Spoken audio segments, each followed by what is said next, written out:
Hey people, welcome back to my channel Initial Solution. In this tutorial, I'm going to show you how to copy and paste on Android.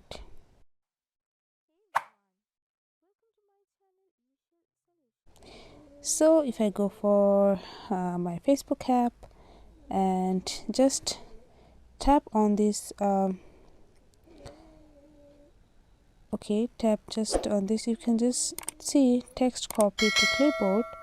Then if I go for command, and in this command box just press on it, and you can see the paste option are here. So just tap on it and it's now pasted here. So now you can just send it to it comments. So yeah, that's it. This is how you can copy and paste on Android. Hope this video helped you. If it did, then please like, comment and share. Subscribe to our channel and don't forget to hit the bell icon for more videos. Thank you.